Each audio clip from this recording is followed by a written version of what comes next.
네, 시청자 여러분 안녕하십니까? 5월 22일 뉴스프라임 시작하겠습니다. 첫 코너는 취재 기자와 함께 경제계 이슈를 정리해보는 시간이죠. 프라임 이슈, 오늘은 신민성 기자와 함께하겠습니다. 어서 오세요. 안녕하세요. 네.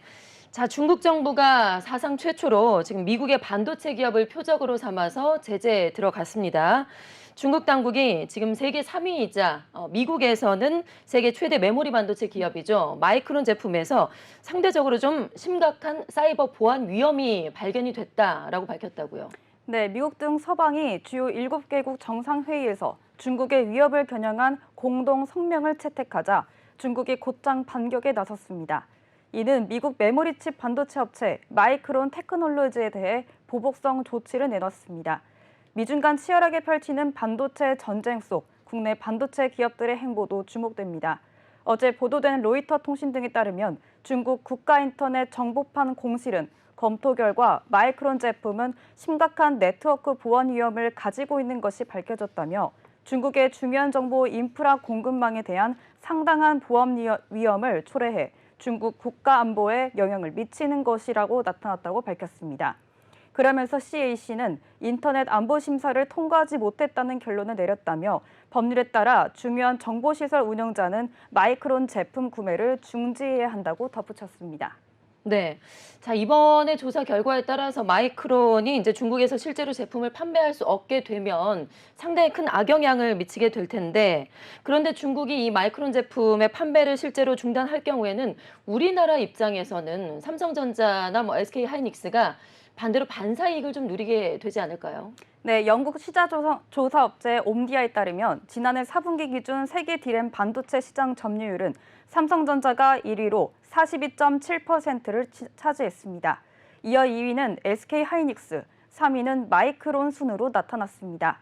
삼성전자와 SK 하이닉스는 중국에서 사업을 하는 동시에 미국과 반도체 동맹을 이어가고 있는 기업입니다. 업계에서는 두 기업이 중국과 미국의 대립에 촉각을 더욱 곤두세울 수밖에 없다고 보고 있습니다.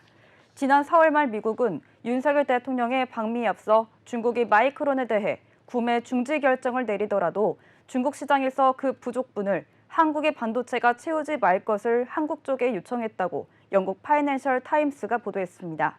윤 대통령 방미 당시 미국 당국자들은 이 사안에 대해 부인하지 않고 한국의 협조를 거듭 강조한 바 있습니다. 네.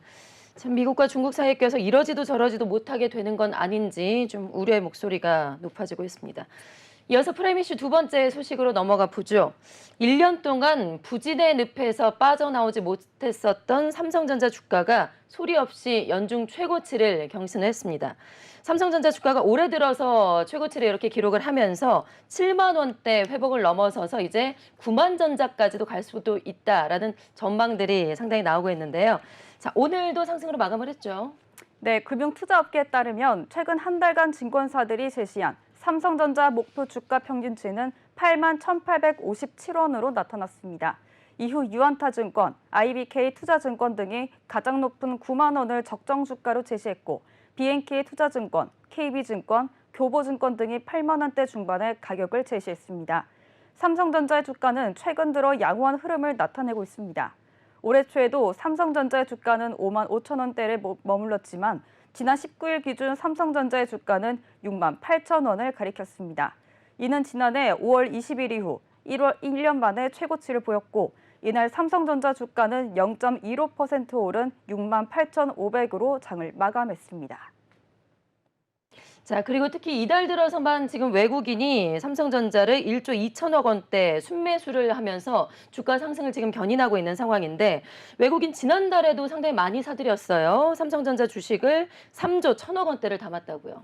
네, 외국인 수급과 함께 최근 메모리 반도체 감산을 발표한 점이 주가의 호재로 작용하는 모습입니다. 지난달 7일 삼성전자는 1분기 잠정 실적 발표와 함께 메모리 반도체 감산을 공식 선언했습니다. 시장은 삼성전자의 감산 결정만으로도 업황 회복에 대한 기대감을 보이고 있는데요. 증권가의 높이는 이미 7만 원대를 넘어 8만 원대에 위치해 있습니다. 이는 하반기 반도체 감산 효과가 본격화되면서 실적 개선과 함께 주가 상승이 이어질 것이란 관측입니다. 김동원 KB연구원은 하반기부터 반도체 업종은 수급 개선, 가격 하락 완화, 재고 감소 등으로 시장 대비 초과 수익률을 나타낼 것으로 전망돼 하반기는 반도체 시간이 도래할 것이라고 설명했습니다. 네, 이어서 프라임 이슈 세 번째 소식으로 넘어가 보겠습니다. 국내 카드사의 건전성 관리에 지금 비상등이 켜졌습니다. 경기 둔화가 지속되면서 카드론과 또 결제성 리볼빙 이용 금액이 상당히 많이 늘고 있고요. 지금 연체율도 3, 4년 내 가장 높은 수준을 기록하고 있다고 하는데요. 자, 신 기자, 걱정입니다. 어느 정도나 지금 심각할까요? 네, 금융감독원에 따르면 올해 3월 말 기준 카드사들의 카드론 잔액은 34조 1,210억 원으로 3개월 만에 약 5천억 원 늘었습니다. 지난해 말 기준 카드론 잔액은 33조 6,450억 원으로 확인됐습니다. 연령대별로는 50대 카드론 잔액이 10조 9,950억 원으로 40대를 넘어 가장 많은 것으로 나타났습니다. 카드론 잔액은 지난 2019년 말 기준 29조 원대에서 2020년 말 32조 원으로 늘어난 이후 2021년과 2022년 각각 33조 원대를 기록했습니다. 올해 1분기엔 34조 원대로 크게 늘었습니다. 네. 자, 이렇게 결제성 리볼빙 2월 잔액도 증가세를 보이고 있는데 이렇게 리볼빙 잔액이 늘게 되면 이자가 또 커지면서 서민들의 이자 부담도 더욱더 커지게 되죠. 네, 여신금융협회에 따르면 7개 카드사의 올해 4월 리볼빙 잔액은 7조 1,729억 원으로 지난해 4월보다 1조 원 가까이 늘었습니다. 리볼빙은 일시불로 물건을 산 뒤 카드 대금의 일부만 먼저 결제하고 나머지는 나중에 갚는 서비스를 말합니다. 결제 대금 중 일부를 연체 없이 상환 연장할 수 있는 장점이 있지만 이자가 사실상 법정 최고금리에 가까워 소비자에게 부담이 되기도 합니다. 카드사들은 연체율 관리에도 빨간불이 들어왔는데요. 올해 1분기 카드 대금, 할부금, 리볼빙 등의 1개월 이상 연체율을 뜻하는 카드사의 연체율은 대부분 1%를 넘겼습니다. 주요 카드사 중엔 롯데카드가 가장 높았고 이어 우리카드, KB 국민카드 등 순으로 이어졌습니다. 네, 이어서 프라임 이슈 네 번째 소식 짚어보겠습니다. 올해 초에 사상 최대 이익을 거두면서 이자 장사라는 비판을 받아왔었던 금융권에 고통분담을 요구하는 목소리가 또 커지고 있습니다. 이 가운데서 4대 은행이 올해 서민금융을 중심으로 사회공헌 지원금을 대폭 늘렸다고 하는데요. 자, 신 기자, 얼마나 늘렸을까요? 네, 4대 은행의 작년과 올해 사회공헌활동 지원액 자료를 보면 사회공헌 지원금은 3,236억 원으로 집계됐습니다. 국민 1,800억 원, 하나 817억 원, 신한 772억 원, 우리 539억 원으로 나타났습니다. 이는 작년 전체 지원액의 52.7%로 벌써 절반을 넘어섰는데 이는 윤석열 대통령이 지난 2월 은행의 공공성을 강조한 이후 성과급 잔치로 여론의 도마 위에 오른 은행들이 여론에 호응한 결과입니다. 4대 은행 사회공헌 활동을 분야별로 살펴보면 서민금융 지원 비율은 올해 평균 69.2%로 전년 대비 23%포인트 신장했습니다. 김희곤 국민의힘 의원은 윤 대통령의 은행 공공성 강조 이후 사회공헌 지원액이 늘어나고 서민금융 지원 비율이 크게 확대됐다고 설명했습니다. 네, 프라임 이슈 다섯 번째 소식으로 넘어가 보겠습니다. 금융당국의 시세 조정 적발 건수가 수년간 크게 급감한 것으로 나타났습니다. 과거보다 더 치밀해지고 또 고도화된 수법으로 주가 조작을 하면서 금융당국의 감시망을 피해온 것으로 나타났는데요.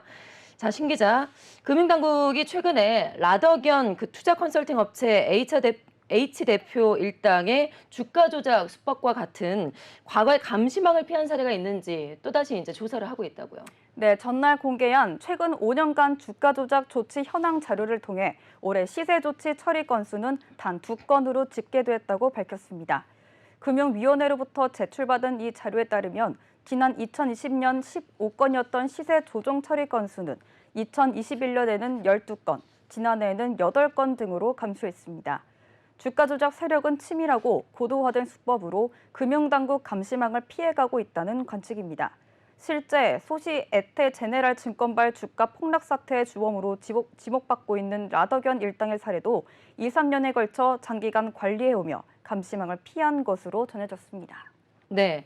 현재 한국거래소와 금융당국의 이제 불공정 거래 혐의 종목 선정은 대부분 단기간인 그 100일 내, 이제 석 달 내 이내에 주가 상승률과 관여율 등을 대상으로 조사를 하고 있는데 이렇게 앞서 SG 사태처럼 수년에 걸쳐서 주가를 조작한 일당들은 검거를 하기가 참 쉽지가 않죠. 네, 이들은 투자자 명의 휴대전화 수백 대를 개통해 명의의 거주지 혹은 직장 주소지 근처 등장해서 대리 매매하는 수법으로 동일 세력 분류를 피했습니다. 장외 파생 상품인 차액 결제 거래 계획을 통해 실제 투자자 정보와 거래 내역 파악을 어렵게 했다는 것으로 풀이됩니다. 이에 따라 금융당국은 최근 10년간 거래 및 CFD 전체 계좌 3,400개에 대한 전수조사에 착수했습니다. SG증권발 주가 폭락 사태와 유사하게 CFD 계좌를 이용하거나 장기간에 걸쳐 주가를 조작한 세력이 있는지 살펴볼 것으로 보입니다. 또한 주가 조작 범죄에 대한 처벌 수준도 강화할 예정인데 당정은 기존 형사처벌 이외에 부당이득의 최고 2배를 환수하는 과징금 체제를 신설하는 내용으로 자본시장법을 조속히 개정해 처리하기로 했습니다. 네, 이어서 6번째 프라임 이슈 짚어보겠습니다. 개인정보를 불법으로 판매를 하거나 해킹을 당해서 개인정보를 유출한 온라인 대부 중개 플랫폼이 적발이 됐습니다. 신 기자, 구체적으로 어떤 내용인지 이 부분도 살펴볼까요? 네, 금융감독원은 지난달 관계기관과 함께 경기도 내 7개 대부 중개 플랫폼을 대상으로 합동점검을 벌인 결과 약 20만 명의 개인정보를 건당 1,000원에서 5,000원 사이에 불법 금융업체에 팔아넘긴 대부중개 플랫폼사를 적발해 경찰에 수사 의뢰했습니다. 또 불법 금융업체의 광고를 게시한 대부중개 플랫폼 업체 2곳도 적발해 이들에 대한 수사 의뢰할 방침입니다. 금감원은 온라인 대부중개 플랫폼이 소비자가 불법 금융과 접촉하는 경로로 이용되는 사례를 방지하기 위해 지자체, 수사기관 등과 협력을 지속할 예정입니다. 네, 20만 명의 개인정보를 단돈 1,000원, 5,000원에 넘겼다는 게 상당히 충격적인데 각 대부업체에서는 어떤 사건들이 좀 발생을 했을까요? 네, A 대부 중개업체는 20만 명으로 추정되는 고객의 개인 신용정보를 고객 동의 없이 대부업자나 불법사 금융업자 등에게 건당 1,000원에서 5,000원가량 받고 판매한 사실이 적발되며 금감원은 해당 업체를 신용정보법 위반 혐의로 경찰에 수사 의뢰했습니다. B업체와 C업체는 홈페이지에 등록 대부업자 광고만 취급해 안전하다고 홍보한 것과 달리 실제로는 일부 불법 금융업자 광고를 게시했던 점이 점검 결과로 드러났습니다. 금감원은 이들 업체에 대해 허위 과장 광고에 따른 영업정지 3개월 및 과태료 200만 원을 부과하고 광고를 의뢰한 불법 금융업자 등에 대해서도 대부업법 위반 혐의로 수사 의뢰할 예정입니다. 네, 프라임 이슈 7번째 소식 짚어보겠습니다. CJ제일제당이 식품사 1분기 호실적에서 나홀로 저조한 모습을 보였습니다. 실제로 농심을 비롯해서 오뚜기 그리고 삼양식품까지 1분기 매출이 모두 다 2자릿수를 기록했는데요. 자, 이에 대해서 또 영업이익 성적도 상당히 긍정적으로 나왔습니다. 자, 그런데 신 기자, CJ제일제당만 성적이 좋지 않았다고요? 구체적으로 얼마나 나왔을까요? 네, 먼저 농심부터 살펴드리면 1분기 매출액 8,604억 원, 영업이익 638억 원을 기록하면서 전년 동기 대비 각각 16.9%, 85.8% 성장했습니다. 또 삼양식품 매출액은 전년 동기 대비 21.5% 증가했고 영업이익은 2.6%로 소폭 감소했는데 오뚜기 역시 1분기 매출액 8,567억 원으로 전년 동기 대비 15.4% 늘고 영업이익은 653억 원으로 10.7% 증가한 호실적을 기록했습니다. 반면 CJ제일제당은 식품사업 부문에서 부진한 성적을 보였는데 올 1분기 식품사업 매출은 2조 7,596억 원으로 전년 대비 6% 증가에 그쳤고 영업이익은 1,340억 원으로 전년 대비 21% 떨어졌습니다. 그런데 좀 구체적으로 자세하게 살펴보니까 눈에 띄는 것이 해외 매출과 영업이익은 올랐단 말이에요. 그런데 국내 매출은 지금 감소를 했고 영업이익도 감소를 했습니다. 자, 이런 이유가 따로 있을까요? 네, 해외 식품 매출로 전년 대비 15%가 증가하면서 영업이익은 50% 이상 올랐고 국내 매출액은 1조 4,056억 원으로 전년 대비 2%가량 소폭 하락했습니다. 또한 영업이익이 크게 감소했는데 이는 결국 식품 사업에 떨어진 영업이익은 저조한 국내 매출 영향 때문인 셈입니다. 이 같은 CJ제일제당 실적 부진의 증권업계는 기저효과 때문이라고 분석했습니다. 장지의 DS투자증권연구원은 이번 실적 부진은 전년도 기저효과가 영향을 미쳤다며 리오프닝에 따른 내식 수요 감소와 가격 저항으로 인해 판매량도 감소했다고 설명했습니다. 그리고 지난해 연말쯤인가요? 그 쿠팡과 CJ제일제당에 이제 갈등설이 있었는데 상당히 그때 논란이 됐었습니다. 이 부분도 국내 판매 저조에 좀 영향을 미치지 않았나 싶은데요. 네, 제품 가격 결정권을 둘러싼 갈등은 지난해 11월 말부터 시작해 현재까지도 해결되지 않은 상황입니다. 이에 CJ제일제당의 주요 제품인 햇반과 비비고 망두 등이 쿠팡에서 판매되지 않고 있는데 영업이익 하락에는 원재료값 및 운송비 등이 상승했지만 제품 가격은 크게 올리지 못한 것이 가장 큰 영향을 미쳤습니다. CJ제일제당은 대형마트 납품 가격은 인상했지만 편의점 납품 계획 인상은 처회하며 올라간 원가와 비용 부담을 방어하지 못했습니다. 네, 이어서 마지막으로 프라임 이슈 8번째 소식 알아보겠습니다.